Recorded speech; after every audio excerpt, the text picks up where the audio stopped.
34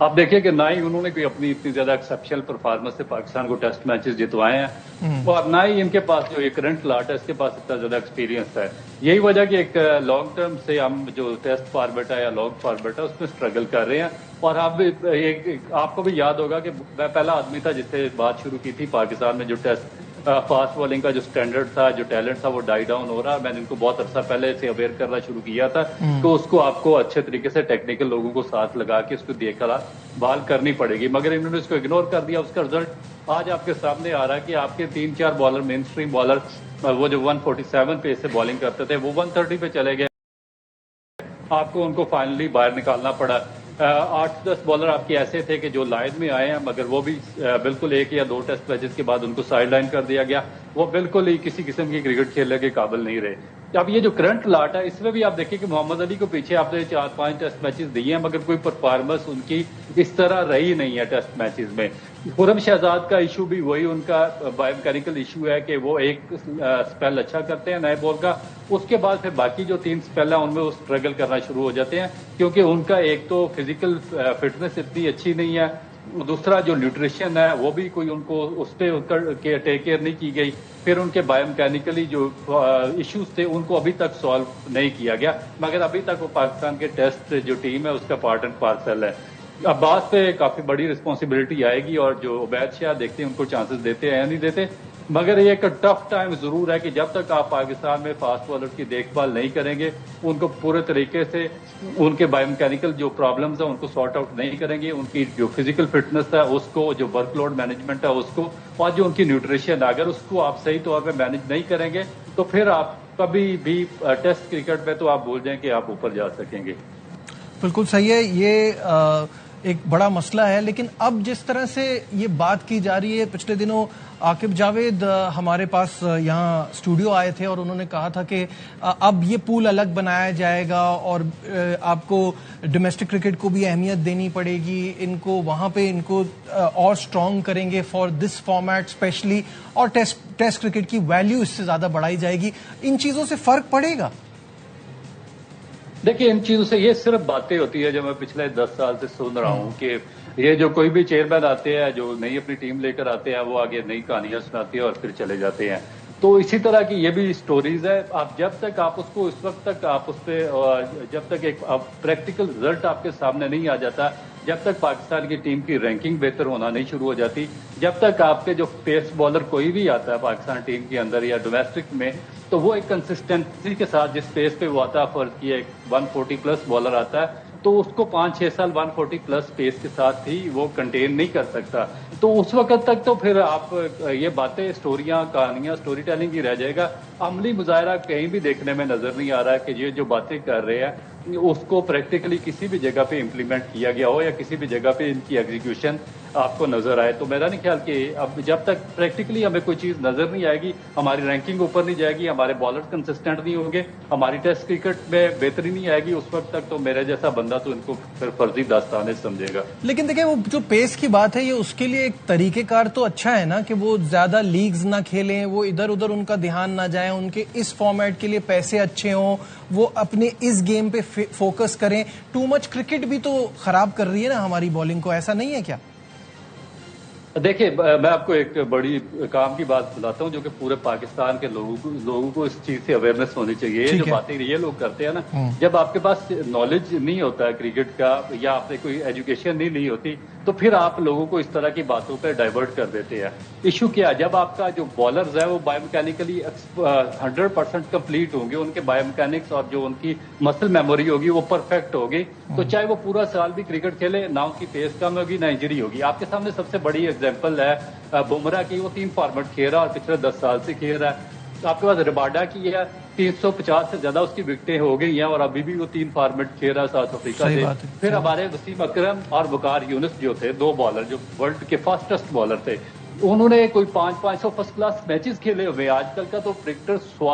سوچ بھی نہیں سکتا کہ وہ 10 سے 15 میچ فرسٹ کلاس کے کھیل سکتا. انہوں نے 500 میچز کھیلے ہوئے فرسٹ کلاس کے، اور اس کے باوجود وہ کنٹینیو کرتے گئے. پاکستان سے دونوں فارمیٹ بھی کھیلتے رہے، کاؤنٹی کرکٹ بھی کھیلتے رہے، ہر طرح کی کرکٹ کھیلتے رہے. وجہ کیا تھی؟ وجہ یہی تھی کہ بایو میکینیکلی وہ 100% پرفیکٹ تھے. تو یہ ہمیں اسٹوریاں نہ سنائیں کہ ہم یہ کر دیں گے وہ کر دیں گے. ہمیں یہ بتائیں کہ جو آپ کے پاس فاسٹ بالنگ کی ایک لاٹ آئی ہے 20 بندوں کی، اور ان پہ آپ نے کیا کام کیا، ان کو کس حد تک ڈیولپ کیا، اور وہ کس حد تک پاکستان کی سکسیس پہ ان کا کردار رہا، تو پھر بات بنے گی. بالکل ٹھیک ہے. اب یہ مجھے بتائیے گا، یہ تو ہم نے بالنگ کے حوالے سے بات کر لی، مجھے بیٹنگ کے پوائنٹ آف ویو سے یہ آپ سے پوچھنا ہے کہ آپ کو ہمارے پاس اس وقت کون لگتا ہے کہ جو ایک لمبی اننگ کھیل سکتا ہے؟ ہم اس چیز میں پھنس جاتے ہیں کہ ہمارے پلیئر جو ہیں 70-80 میکسیمم 100 کے لیے بھی چلے جاتے ہیں، but if there is a situation جہاں آپ کو ڈبل ہنڈریڈ بنانی ہو، جہاں آپ بڑے اسکور کی طرف جا رہے ہو، اس ٹیم میں تھوڑا اس پہ کانفیڈنس نہیں آتا. دیکھیں یہ بھی یہی ایشو ہے کہ جو آپ کے ڈومیسٹک کا ایشو ہے، کیونکہ جب آپ کے پاس اچھے پلیئرز تھے وہ کنورٹ کرتے تھے 50 رنز کو 100 پہ، 100 کو 150 پہ یا 200 کے، تو ان کے پیچھے جو ان کا فرسٹ کلاس ایکسپوجر تھا وہ بہت بڑا تھا. فار ایگزامپل ہم پاسٹ میں اگر دیکھیں کہ ظہیر عباس صاحب کی 100 سینچریاں ہیں، 500 فرسٹ کلاس میچز ہیں، اسی طرح جاوید میاں کی 80+ سینچریز ہیں، انضمام اللہ کی اسی طرح، بڑے جو پلیئرز تھے ان کے. ابھی ہمارے جو کرنٹ لاٹ ہے، مجھے بتائیں کہ کون فرسٹ کلاس کرکٹ کھیل رہا ہے. تو یہ فرسٹ کلاس کرکٹ اور گریڈ 2 کرکٹ یہ ایک ایسا پلیٹ فارم ہے کہ جو آپ کو وکٹ پہ ٹھہر کے وکٹ پچ کو ریڈ کرنے کا، یا پچ کو اچھے طریقے سے مختلف بالرز کو ٹیکل کرنے کا، مختلف سچویشنز کو ریڈ کرنے کا موقع فراہم کرتا ہے. اگر آپ اس فارمیٹ پہ زیادہ ٹائم نہیں گزاریں گے تو پھر آپ انٹرنیشنل یا ٹیسٹ کرکٹ پہ بھی پچ پر زیادہ ٹائم نہیں گزار سکتے. آپ کی مسل میموری ہی نہیں بنتی، آپ کی باڈی جو اس چیز سے ان کنڈیشن سے یوز ٹو نہیں ہوتی جو کنڈیشن ریکوائرڈ ہے انٹرنیشنل یا ٹیسٹ کرکٹ میں ہوتی ہیں اگر آپ فرسٹ کلاس کرکٹ نہ کھیلیں. تو یہ بھی میں نے ابھی بھی دیکھا ہے، ابھی میں ایک سیزن پورا ساتھ رہا ہوں اپنے ڈپارٹمنٹ کے، تو میں نے دیکھا کہ زیادہ تر جو ہمارے ینگسٹرز بھی جو آ رہے ہیں وہ کیا کر رہے ہیں، وہ ٹائم دے کے کھیل رہے ہیں. مطلب کہ اگر 80 اوور پورے دن میں انہوں نے کھیلنے ہیں تو وہ جلدی سے جلدی اپنا 15 20 25 اوور میں اپنا 100 رن 50 رن مکمل کر کے وہ آؤٹ ہونے کی کوشش کر رہے ہیں. ان کے جو باڈی میکینزم ہے یا جو مسل میموری ہے یا ٹیکنیکل جو ان کے پرابلمز ہیں وہ پوری طریقے سے سارٹ آؤٹ نہیں کیے گئے، جس کی وجہ سے یہ ویکنس سامنے آتی ہے، اور یہی کمزوری اوپر ہمیں پاکستان کی ٹیسٹ ٹیم میں نظر آتی ہے. تو ہمیں اپنا انفراسٹرکچر اور ڈومیسٹک کے ڈھانچے کو اسٹرانگ کرنا پڑے گا اگر آپ نے بڑی اننگ کھیلنی ہے ٹیسٹ کرکٹ میں. تو ٹھیک ہے، یہاں لیتے ہیں ایک چھوٹا سا کمرشل بریک، ساتھ رہیے گا. بار بار بدلتے کپتان، پاکستان ٹیم کی کارکردگی میں تسلسل کا فقدان. کہانی 15 نومبر 2023 سے شروع ہوئی جب بابر اعظم نے تینوں فارمیٹ کی قیادت سے استعفیٰ دیا. اسی دن شان مسعود کو ٹیسٹ، شاہین آفریدی کو T20 کا کپتان مقرر کیا گیا. 31 مارچ 2024 نیوزی لینڈ کے خلاف صرف ایک سیریز بعد شاہین کو ہٹا کر بابر کو دوبارہ T20 کی کمان سونپی گئی. ورلڈ کپ میں کرکٹ بیبی امریکہ سے ہارنے اور پہلے راؤنڈ سے نکلنے کے بعد بھرپور دباؤ بنا. 1 اکتوبر کو بابر نے پھر کپتانی سے کنارہ کشی کر لی. 27 اکتوبر 2024 کو محمد رضوان ون ڈے اور T20 کے نئے کپتان مقرر ہوئے. آسٹریلیا اور جنوبی افریقہ کے خلاف ون ڈے سیریز میں تاریخی کامیابیاں سمیٹی. پھر اگلے سال مارچ میں رضوان کو T20 سے سائیڈ لائن کر کے سلمان آغا کو کپتان بنا کر نیوزی لینڈ بھیجا گیا. 7 ماہ بعد رضوان سے ون ڈے کی کمان بھی چھین لی گئی. 20 اکتوبر 2025 کو شاہین شاہ آفریدی ون ڈے کے نئے کپتان بنا دیے گئے. ٹیسٹ کرکٹ میں مسلسل ناکامیوں کے بعد رواں ماہ شان مسعود کو بھی الوداع کہہ دیا گیا. بابر اعظم کو ایک بار پھر ٹیسٹ کی قیادت سونپ دی گئی. کہانی جہاں سے شروع ہوئی تھی واپس وہیں آ کر کھڑی ہو گئی. رؤف، کہانی جہاں سے شروع ہوئی تھی وہیں آ کر کھڑی ہو گئی. دوبارہ بابر اعظم کی کپتانی، آبویسلی وہ اپنی کپتانی میں ان کی بھی پرفارمنس اچھی تھی، ٹیم کی بھی پرفارمنس اچھی تھی، لیکن کنسسٹنسی ہمارے ہاں بالکل نہیں ہے کسی بھی چیز میں نا. تو اس کو کیسا دیکھ رہے ہیں آپ ان کے دوبارہ کپتان بننے کو؟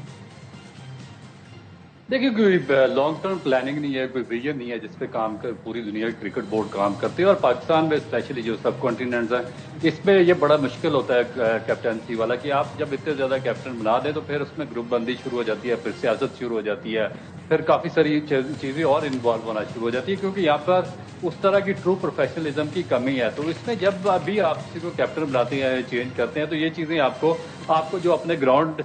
جو ریئلٹیز ہیں ان کو سامنے رکھنا پڑے گا، جو آپ کا ایٹماسفیئر ہے اس کو سامنے رکھ کے، اور جو آپ کی کنڈیشنز ہیں ان کو سامنے رکھ کے آپ کو فیصلے لینے ہوتے ہیں. کیونکہ اگر آپ اس طرح بہت زیادہ کیپٹنز بنانا شروع کر دیں گے، ان لوگوں کو انوالو کرنا شروع کر دیں گے، تو وہ کافی زیادہ پالیٹکس اور گروپ بندی اور کافی ساری چیزیں اس میں انوالو ہونا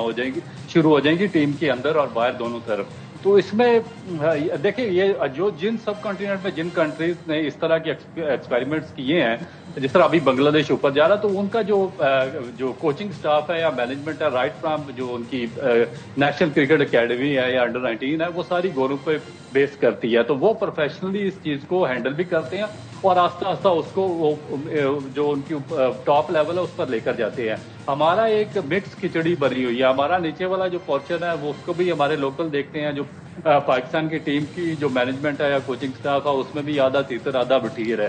تو اس لیے ہماری چیزیں کبھی بھی یہ سارٹ آؤٹ نہیں ہوں گی۔ کیونکہ میں کیوں بار بار ایجوکیشن کی اس لیے بات کرتا ہوں کہ دیکھیں، جب آپ کو کسی بچے کو یا کسی کیپٹن کو یا کسی بھی پلیئر کو بتانے کے لیے کچھ نہیں ہوگا، کیونکہ اگر آپ کے پاس ایجوکیشن نہیں ہے تو آپ کے پاس نالج ایک سرٹن لیول کا نالج ہوگا، جب وہ نالج ختم ہو جاتا ہے ایک دو باتوں کے بعد تو پھر آپ اس کے بعد کیا کرتے ہیں؟ آپ اپنی جابس کو سیکیور کرنے کے لیے آپ پھر یہ گروپ بندیاں، سیاست یا دھڑے بندیاں، اس طرح کی چیزیں ان کو فروغ دینا شروع کر دیتے ہیں اپنے آپ کو اسٹرانگ کرنے کے لیے، تو یہ پاکستان کرکٹ کے لیے میرا خیال ہے کہ کافی خطرناک چیز ہوگی۔ اچھا، یہ لیکن ابھی کی بات نہیں ہے، میں آپ کو ایک سٹیٹ بھی دکھاتا ہوں 2010 سے جو پاکستان کے ٹیسٹ کپتان رہے ہیں، آپ کی اسکرین پر آ جائے گا، اگر فل اسکرین میں دکھا دیں پلیز، تو یہ آپ دیکھ سکتے ہیں کہ شاہد آفریدی 1 میچ میں، سلمان بٹ 5 میچ میں، پھر مصباح الحق ایک لمبے عرصے کے لیے بنے 2010 سے 2017 کے بیچ میں 56 میچز، محمد حفیظ 1 میچ کے لیے، اظہر علی 9 میچ کے لیے، سرفراز احمد 13 میچ کے لیے، رضوان 2 میچ کے لیے، پھر بابر اعظم 20 میچ کے لیے، اور پھر شان مسعود 16 میچز کے لیے۔ یہ آپ بڑی ٹیموں میں دیکھیں ایسا تو نہیں ہوتا، اتنی جلدی جلدی کپتان نہیں بدلے جاتے۔ اگر آپ اوور آل دیکھیں تو ایک مصباح اور بابر اعظم کے علاوہ باقی تو کسی نے بھی زیادہ لمبے عرصے کپتانی کی ہی نہیں۔ دیکھیں بیسک اس کی یہی وجہ ہے نا کہ جب آپ کمپیٹنٹ لوگوں کو ٹیم کے ساتھ نہیں رکھیں گے تو پھر آپ کو یہ چیزیں نظر آئیں گی، وہ بار بار چینجنگ کریں گے اپنے آپ کو سیکیور کرنے کے لیے، کبھی کچھ چیز بدلیں گے، کبھی کچھ بدلیں گے، کبھی کوئی چیز بدل دیں گے، وہ کسی بھی چیز کو سیٹل ڈاؤن ہونے نہیں دیں گے تاکہ وہ آگے جا کر ان کے لیے کوئی پرابلم نہ کھڑی کر دے۔ تو یہ چیزیں چلتی رہیں گی جب تک آپ کا اپنا انر سیلف اسٹرانگ نہیں ہوگا، جب تک آپ کا کرکٹ بورڈ بہت زیادہ اسٹرانگ نہیں ہوگا، تو یہ آپ کو بار بار ان چیزوں میں شفلنگ چلتی ہوئی نظر آتی جائے گی اور پاکستان کی کرکٹ بھی اسی اسٹیٹ آف افیئر کا شکار رہے گی۔ بالکل ٹھیک ہے، بہت بہت شکریہ۔ ہمارے فارمر فاسٹ بالر عبدالرؤف اور اپنے اوپینین شیئر کر رہے تھے، اپنے انالیسز دے رہے تھے۔ امید کرتے ہیں کہ اس سیریز میں پاکستان سے جو پچھلے ٹیسٹ میچز میں غلطیاں ہوئی ہیں اس سیریز میں نہ ہو، اور یہاں ہم جو ایکسپیکٹ بھی کیا جا رہا ہے کم از کم 1 میچ اپنے نام کریں، اور اگر پاکستان ٹیم اپنا 100% دے تو یہ سیریز جیت بھی سکتا ہے۔ فی الحال دیجیے اپنے میزبان نجیب الحسنین کو اجازت، اپنا بہت خیال رکھیے، اللہ حافظ۔